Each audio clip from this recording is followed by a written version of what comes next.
સર્વે વૈષ્ણવોની જય શ્રી ગોપાલ. પુષ્ટિ સંહિતા ગ્રંથ ભાગ પહેલું, પાના નંબર 332 પરનો પ્રસંગ છે. શ્રીજીએ સોરઠનો પરદેશ કરવા વિચાર્યું. બોલ શ્રી ગોપાલ લીલા કી છે. પાછા બાબા કહી રહ્યા છે, વિનોદરાય, હવે શ્રીજીના પુખ્ત વયના પ્રસંગોનું વર્ણન કરાશે, જે નિજજનની સંભાળ કરવા પરદેશ પધાર્યા અને અનેક ભાતીની લોકગોચર લીલા પ્રગટ કરીને નિજજનનો અંગીકાર કર્યો. ઘણા જીવ અન્ય માર્ગમાં ભમી રહ્યા હતા. તેને પોતાનું પ્રતાપબળ પ્રભુતા દેખાડીને સ્વરૂપદાન આપી પોતાના કરી લીધા અને તેના ભાવનું પોષણ કરવા અનેક વચનામૃત કરીને માર્ગનો સિદ્ધાંત સમજાવ્યો. તે જીવ અનન્ય ઉપાસિક પુષ્ટિ પ્રેમલક્ષણા ભક્તિને પામ્યા. હવે જીવનદાસ કૃત પોંગડ લીલાના પ્રસંગો કહું છું. તેના ભાવ ઘણા ઊંચા છે. તેમાં પ્રભુજીએ લોકગોચર લીલા કરીને જીવને પોતાના અનેક ચરિત્ર દેખાડ્યા છે. જે જીવને જાણવાથી પ્રભુના સ્વરૂપનો ભર ઉપજે તે લોકગોચર લીલા કહેવાય. તેનો મર્મ ઘણો જ ગૂઢ હોય છે. શ્રીજી વરસ 20 કે ભયે સોહે મહામત મધુપગણ મોહે, હરિવંશ રૂપ નારાયણ તાહા જગન્નાથ જોશી અપુને રાણા. શ્રીજી જમના તીરે રાજે ગોકુલનાથ તિહાજુ બિરાજે, देश भले की बात चलाई ब्रज प्रज एक सार ही जनाई. जब ते मन में निश्चय करी लीनो, श्री गोपाल भक्त रस भीनो. तादिन से सोरठ को चितयो, ए अपुने जान के सबन को जीतियो. ए विचारत वैष्णव चाराये, तिनके नाम ब्रजनाथ कहवाये. गोविंद भट्ट लीलाधर पासा, ओट लीलाधर होय गिरधर दासा. श्री गोकुल में तिनको दर्शन दीनो, तिन्ही परम महासुख लीनो. उन श्री जीशु विनती कीनी, तुम सोरठ अपनी कर लीनी. तब ही प्रभु तिनसु हंसी बोले, तब तो उनको भाग्य ही खोले. तब पंड्या मथुरा ते बोले, मुहूर्त कौन देत है अमूले. वैशाख सुद पंचमी को मुहूर्त पाए, तब वेगे चले कछु विलंब न लाए. પાછા બાબા કહી રહ્યા છે કે કશરદાસ, શ્રીજીએ વર્ષ 20નો અંગીકાર કીધો, પુખ્ત વયમાં પ્રવેશ કીધો. એ સમયના સ્વરૂપનું વર્ણન કોણ કરી શકે? આપ શ્રીના સ્વરૂપ લાવણ્ય અને તેજો મંડિત મુખારવિંદને નિરખતા સર્વજન મોહ પામી જાય છે. જેમ મદોન્મત ભ્રમરાઓ કમલના મકરંદ રસના લોભી કમલમાં લુબ્ધ થઈ જાય છે, તેમ સર્વજનો આપના સ્વરૂપને નિરખતા પરમ રસમગ્ન બની જાય છે. એવું સ્વરૂપ શ્રીજીએ ધારણ કર્યું છે. એક સમયનો વાત પ્રસંગ છે. શ્રીજી શ્રી યમુનાજીના ઠકરાણી ઘાટે બિરાજી રહ્યા છે અને સાથે શ્રી ગોકુલનાથજી પણ બિરાજી રહ્યા છે.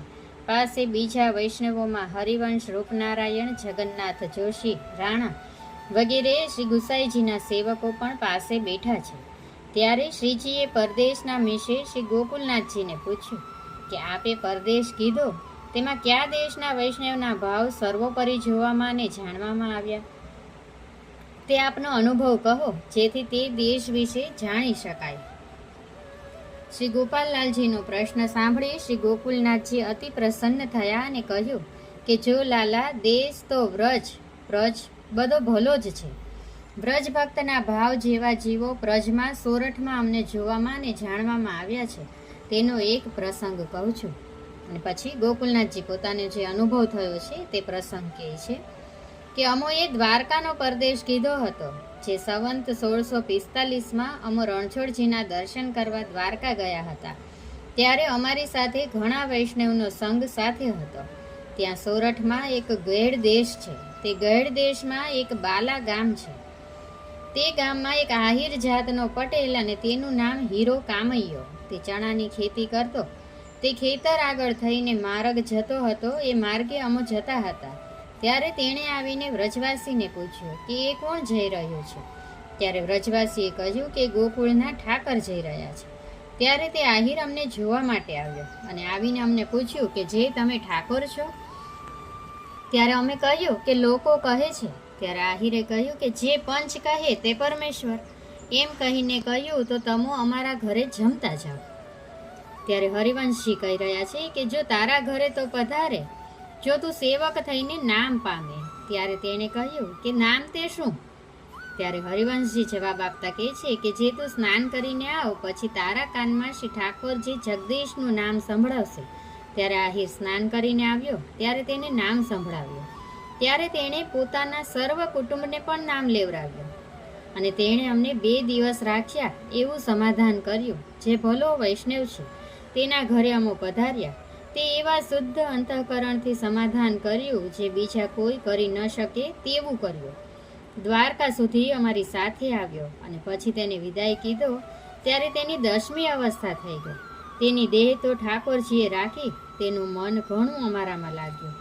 તે માટે દેશ તો સર્વ ભલો, પણ સોરઠને ઉપમા દીજીએ એવો કોઈ દેશ નહીં. આ વાત પ્રસંગ સાંભળીને શ્રીજીએ તે દેશ પધારવાનું વિચાર્યું. જે અમોએ એ દેશનો અંગીકાર કરશું ને નિજ મંદિરે પધાર્યા અને કહ્યું કે શ્રી રણછોડજીની રાજલીલા જોશું એવું નિરંતર મનમાં રહે. શ્રીજી પોતાના જીવને સંભાળી રહ્યા છે. અહીંયા વાર્તા પ્રસંગ પૂર્ણ થાય છે. મારી કંઈ ભૂલચૂક થતી હોય તો દાસના દાસ જાણીને ક્ષમા કરશો. સર્વે વૈષ્ણવને જય શ્રી ગોપાલ.